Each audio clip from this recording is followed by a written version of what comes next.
అదే RTV app వార్తల్ని క్షణాల్లో చదివే అవకాశం ఉంటుంది. ఒక న్యూస్ పేపర్, ఒక టెలివిజన్ ఛానల్ మీ చేతుల్లో ఎప్పుడూ ఉంటాయి. రుణమాఫీకి సంబంధించి రుణమాఫీ చేయాలంటే పెద్ద మొత్తం పైసలు కావాల్సిన మాట వాస్తవం. కానీ కేసీఆర్ మాదిరిగా అవసరం వచ్చినప్పుడల్లా ఒక పాతికేలు, అవసరం వచ్చినప్పుడల్లా ఒక 5 సంవత్సరాలు వేసుకుంటా పోతే మీ వడ్డీకే సరిపోద్ది. అందుకని ఆయన గారు రిజర్వ్ బ్యాంక్ తోటి ఇతర సంస్థలతోటి నేను సంప్రదింపులు చేస్తున్నాం. భగవంతుడి దయ వల్ల స్వాతంత్ర దినోత్సవం లోపలనే 2 లక్షల రూపాయలు ఒకేసారి మీ అకౌంట్ లో చేయించేటటువంటి బాధ్యత కాంగ్రెస్ పార్టీ తీసుకుంటుందని చెప్పి ఈ సందర్భంగా మనం. అంతేకాదు నష్టపరిహారం పంటలు నష్టపోతే గతంలో ఇన్సూరెన్స్ వచ్చేది. బ్రహ్మానికి తెలుసు, కోఆపరేటివ్ బ్యాంకులలో ఏదైనా బ్యాంకులో అప్పు తీసుకున్నాడికే ఆ ప్రీమియం కట్టినందుకే ఇన్సూరెన్స్ ఉండేది. మన ముఖ్యమంత్రి గారు క్యాబినెట్ లో చెప్పారు, సార్ ఎట్టి పరిస్థితుల్లో వడగడ్డ వస్తుంది, నిన్న మన ఇంటి కూడా కాదు వచ్చింది, మొక్కజొన్న చేతి పడిపోయింది. అటువంటి రైతులకి పూర్తి స్థాయి నష్టపరిహారం కావాలంటే ఇన్సూరెన్స్ ఉండాలి. ఇన్సూరెన్స్ ఉండాలంటే ఆ రైతుల ప్రీమియం మనమే కట్టాలి. అది 3,000 కోట్ల, 4,000 కోట్ల, 5,000 కోట్ల ఎంతైతే అది ఇన్సూరెన్స్ కంపెనీకి ప్రభుత్వమే కట్టి మీ ప్రతి పంటకి, ప్రతి ఎకరానికి భరోసా ఉండేటటువంటి ప్రభుత్వం రేవంత్ రెడ్డి గారి ప్రభుత్వం చెప్పి సందర్భంగా మాట్లాడుతున్నారు. శాసనసభ్యుడు పాయల్ గారు కానీ, వెంకట్రావు గారు కానీ ఆ పక్క ఈ పక్క ఉన్నారు. తప్పకుండా గోదావరి తీర ప్రాంతంలో కట్టే సీతమ్మ సాగర్ కానీ, సీతారామ కానీ తప్పకుండా పూర్తి చేసుకుని అటు ప్రాంతం ఇటు ప్రాంతం సస్యశ్యామలం చేయడమే కాకుండా ఈ 2 జిల్లాలని పచ్చని పంటలతోటి తరలించేటట్టుగా రేవంత్ రెడ్డి గారి ప్రభుత్వంలో కృషి చేస్తానని చెప్పి విజ్ఞప్తి చేస్తూ, మమ్మల్ని మన బ్రహ్మణ్ గారు చెప్పినట్టుగా మేము ఆలస్యం వచ్చినా కూడా అర్థం తెలుసుకున్నాము. అందరూ అభిమానించారు. కాంగ్రెస్ పార్టీ చిన్న కార్యకర్త దగ్గర నుంచి సోనియా గాంధీ గారి దగ్గర కూడా మీరు రావాలి, మీరు ఉండాలి అని చెప్పి మాకు గౌరవించారు. ఆ గౌరవాన్ని మేము దక్కించుకోవడంతో పాటు ప్రతి కాంగ్రెస్ పార్టీ కార్యకర్త యొక్క గౌరవాన్ని కూడా కాపాడతామని చెప్పి కూడా మీకు ఈ సందర్భంగా మనం చెప్తున్నాం.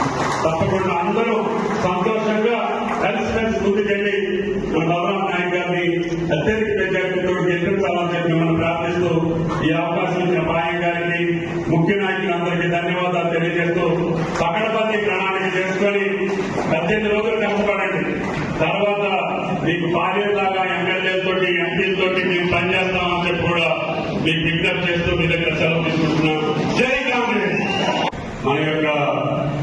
మనం మీరు కష్టపడి చెమటోడ్చి ఎన్నో సంవత్సరాలుగా మోసినటువంటి 300 జెండా అధికారంలోకి వచ్చింది. అధికారాన్ని సుస్థిరం చేసుకోవడం కోసం మనం ఇచ్చినటువంటి మాటలన్నింటినీ కూడా ప్రజలకి అందించేదానికి పూజ్యులు సోనియా గాంధీ గారు కానీ, రాహుల్ గాంధీ గారు ఇచ్చినటువంటి వాగ్దానాలు అన్నింటినీ అమలు చేసి ఈ రాష్ట్ర రైతాంగంతో పాటు కార్మికులు, కర్షకులు, యువకులు, మహిళలు అందరికీ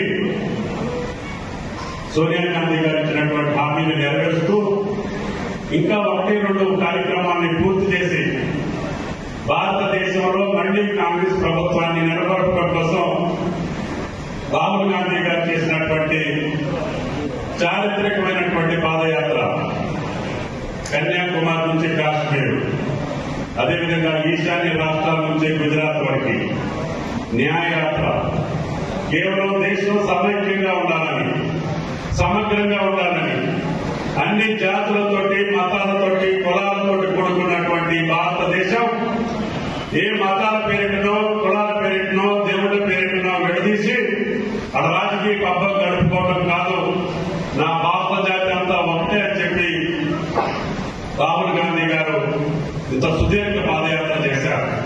సిపిఐ పార్టీ ఒక్క సీటుతో సరిపెట్టుకొని ఈ మద్దతుతో బీజేపీ పార్టీని ఓడించాలని, అదేవిధంగా ఇక్కడి నుంచి అవినీతికరమైనటువంటి టీఆర్ఎస్ పార్టీని కూడా పొందబెట్టడం కోసం వాళ్ళు త్యాగం చేసి చేతులు కలిపి ఈ రాష్ట్రంలో కాంగ్రెస్ పార్టీ అధికారంలో రావడానికి ప్రయత్నం చేశారు.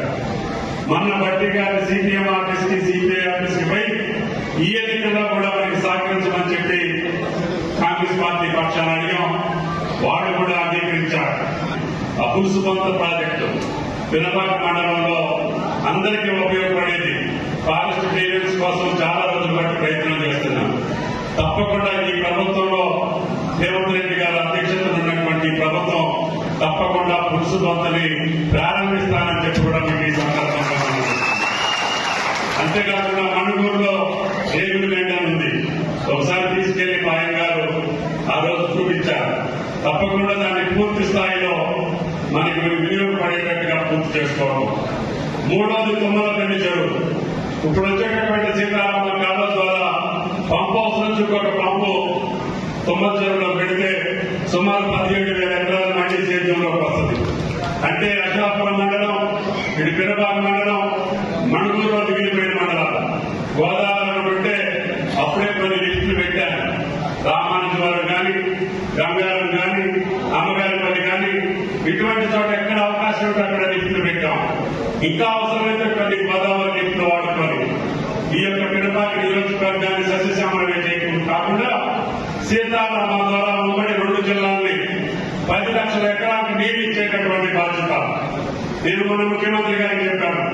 ఎన్ని కష్టాలున్నా, ఎన్ని ఇబ్బందులున్నా ఇప్పటికే 7,500 కోట్లు ఖర్చు పెట్టున్నటువంటి సీతారామాన్ని ఇంకా కొంత సాయం చేయండి. ఈ స్వాతంత్ర దినోత్సవం రోజునే గోదావరి జలాలు కొత్తగూడెం, ఖమ్మం జిల్లాలకు వెళ్లాలని చెప్పి ఆయన గారికి చెప్పానని చెప్పి సందర్భంగా మాట్లాడుతున్నాను. మరిన్ని వీడియోస్ కోసం ఛానల్ ని సబ్స్క్రైబ్ చేయండి. లేటెస్ట్ అప్డేట్స్ కోసం వాట్సాప్ ఛానల్ ని ఫాలో చేయండి. అండ్ లింక్ డిస్క్రిప్షన్ లో ఉంది.